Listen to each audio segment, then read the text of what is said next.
In the quiet hush of a snowy Christmas Eve, when the world wraps itself in twinkling lights and whispered carols, Jane Matthews awoke to the acrid scent of smoke choking her dreams, flames devouring the nursery where her twin daughters, Millie and Daphne, slept in peaceful innocence. For 6 agonizing years, she carried the weight of unimaginable loss, believing her precious girls had perished in that inferno, their tiny remains too charred for identification, a tragedy blamed on a faulty heater in their ancestral Victorian home in suburban Colorado. But fate, that capricious weaver of destinies here, capricious means unpredictable and whimsical, often used idiomatically to describe life's twists, had other plans. At a bustling airport in Salt Lake City, Jane's world shattered anew when she spotted 2 honey-blonde girls, identical in their pink coats and joyous laughter, under the watchful eye of her former mother-in-law, Lucia Calloway. This sighting ignited a spark of hope amid the ashes of grief, propelling Jane into a relentless quest for truth, blending raw emotion with unyielding determination.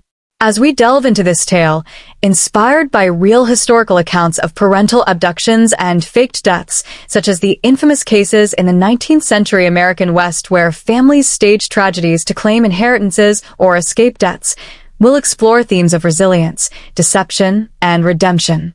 Jane, a resilient real estate professional who rose from working-class roots, embodies the philosophical wisdom of Stoicism as taught by ancient Roman thinker Epictetus.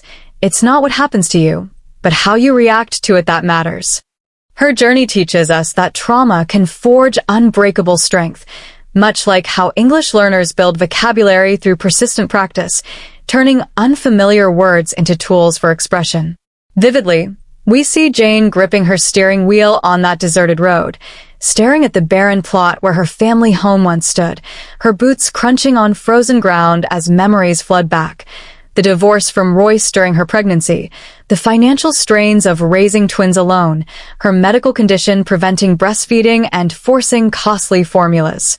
This moment of solitude highlights emotional development, from paralyzed grief to decisive action, as she confides in her colleague Robert Nelson, a salt-and-pepper-haired manager whose warm concern hints at deeper affection. Their impromptu trip to Utah for a business deal becomes the catalyst, weaving in modern relevance. Today's world of blended families and custody battles echoes Jane's struggle, reminding us that universal wisdom lies in forgiveness and forward momentum.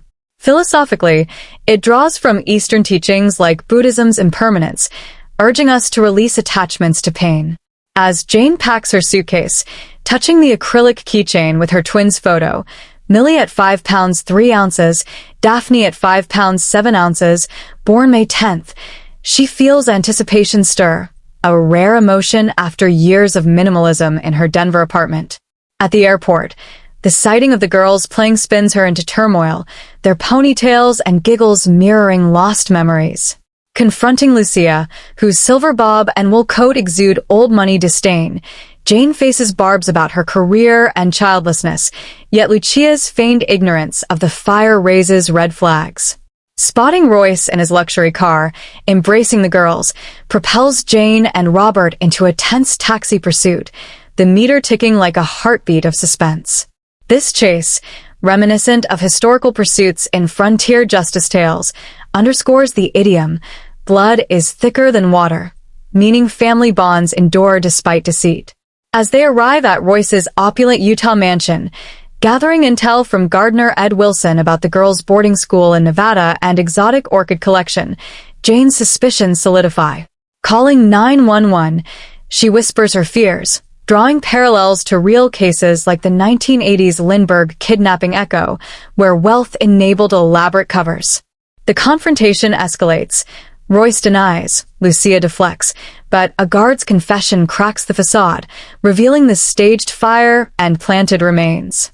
Amid sirens and arrests, Jane reunites with Evie and Costella, her renamed daughters, recognizing their stuffed bears, Mr. Buttons with blue eyes, Green Bear with green, as threads from her past. This emotional crescendo teaches philosophical growth. Truth liberates, as Plato's cave allegory suggests escaping shadows for reality. In English learning, It's like mastering idioms such as "the truth will out," meaning facts emerge eventually, enhancing communication. Modernly, it connects to digital age parental rights, urging vigilance in custody apps and DNA testing. As confessions pour in, Royce's post-divorce revenge, Lucia's complicity, Jane envisions rebuilding her ancestral home with a garden, symbolizing renewal. With Robert's support, despite his dislocated shoulder, she embraces hope, pondering family redefined. What if your greatest loss was a hidden blessing in disguise?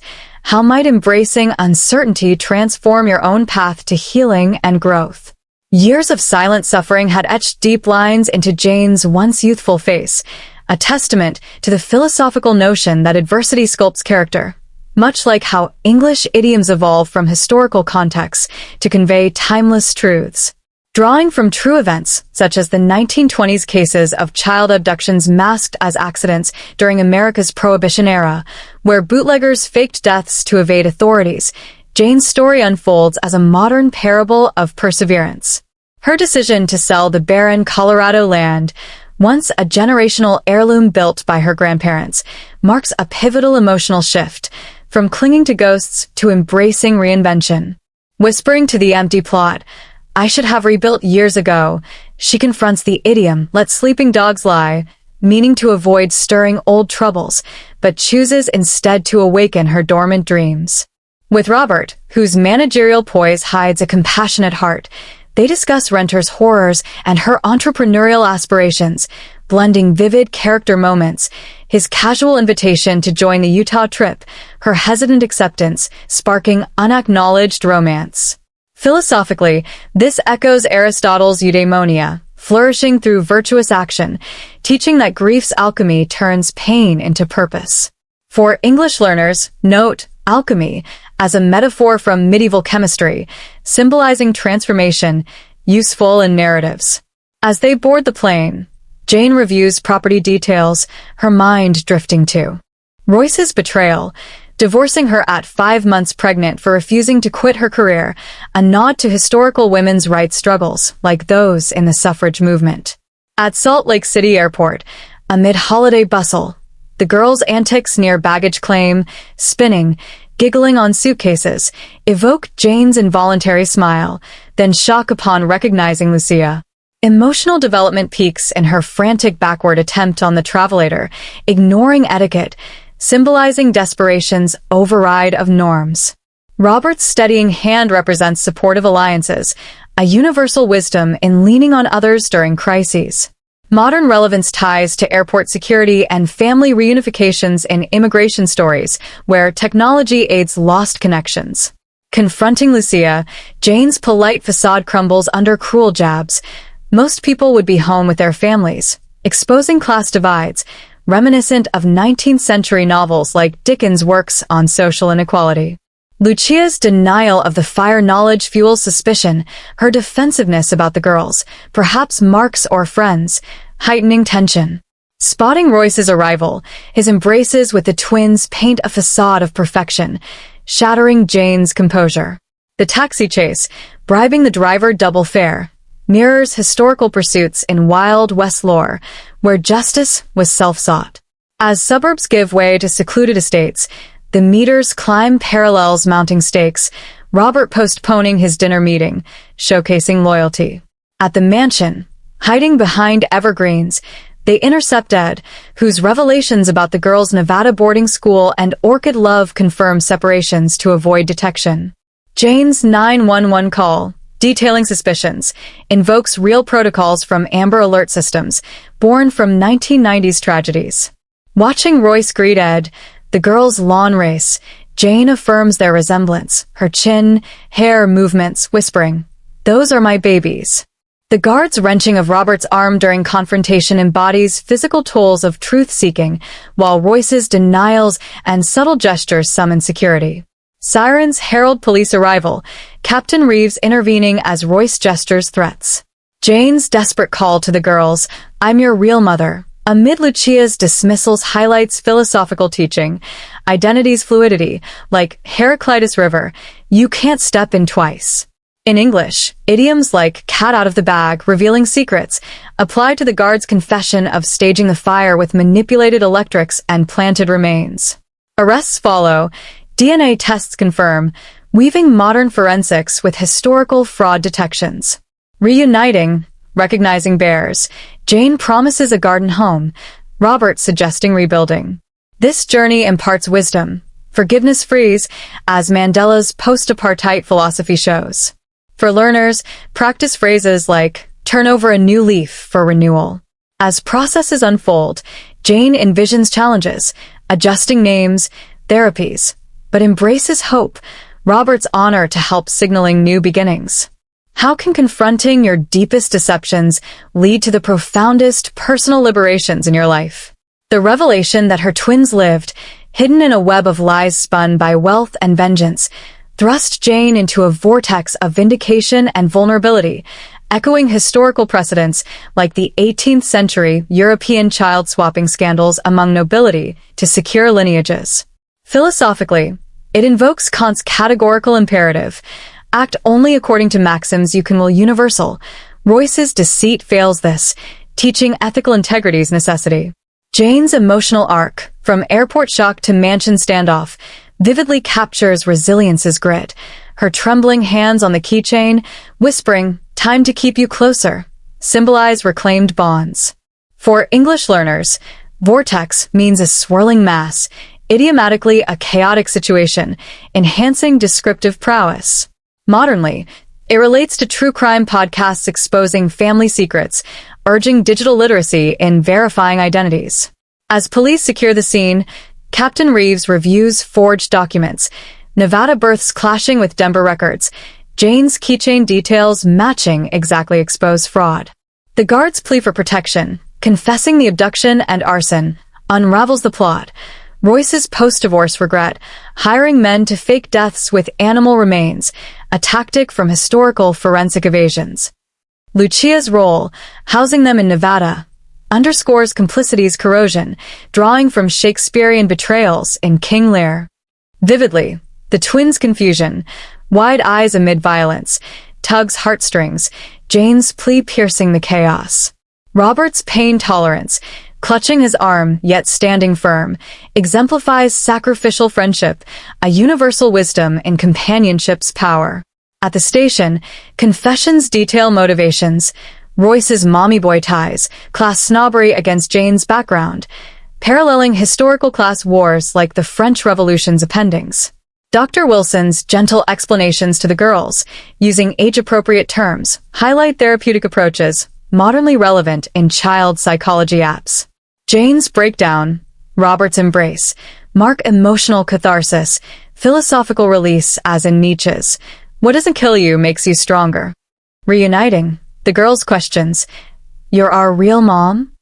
And Bear recognition's forged tentative connections, teaching patience in rebuilding trust. Promises of a Denver home with gardens symbolize growth, like botanical metaphors in English literature, e.g., Wordsworth's nature as healer. Canceling business, Robert's support hints at romance, blending professional-personal boundaries, a modern workplace theme. As hearings loom, custody restoration nears, Jane reflects on 6 years' grief as preparation for joy. This narrative imparts, deception's temporary veil yields to truth's light, encouraging ethical vigilance. And with reflection, in what ways might uncovering hidden truths in your own history propel you toward a more authentic existence?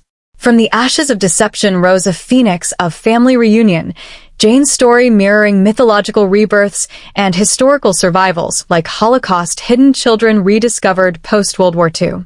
Philosophically, it embodies existentialism's call to create meaning from absurdity, as Sartre posited, turning loss into purposeful action. Vividly, the ice cream moment, girls waving back, captures innocence amid turmoil, Jane's tears blending joy and sorrow. For learners, Phoenix idiomatically means renewal from destruction, enriching symbolic language. Modern ties include DNA ancestry kits revealing family secrets, promoting genetic literacy. Confessions reveal Royce's plan, staging fire during Jane's sleep, using heaters as scapegoats, a tactic from arson histories and insurance frauds. Lucia's boarding school choice minimized. Exposure, teaching isolation's dangers. Emotional development. Jane's shift from victim to advocate, advocating for therapies, shows growth. Robert's pledge to help, despite injury, underscores loyalty's value, universal in friendships. Rebuilding plans, garden for flowers, symbolize nurturing futures, like horticultural therapy and modern wellness. Challenges ahead, name adjustments, questions, demand patience, philosophical equanimity from Taoism's flow with change. As they leave Utah, Jane envisions holidays anew, free from grief's shadow. This inspires. Miracles stem from persistence. What personal fires in your life might be opportunities for rebirth and deeper connections? The miracle of rediscovery on that fateful trip transformed Jane's existence, a testament to fate's intricate designs, akin to historical coincidences like the Titanic survivors' chance meetings years later. Philosophically, it teaches Hume's empiricism, base beliefs on evidence, not assumption, as Jane did questioning the fire. Vivid emotional closure. Watching daughters unseen, gratitude overwhelming, acknowledging roads ahead with therapy and time. For English, intricate means complexly detailed, aiding precise expression. Modern relevance. Social media's role in reunions, encouraging digital ethics. Universal wisdom. Love endures deception, as in forgiveness parables. With Robert, family redefines, promising support. Ending reflection.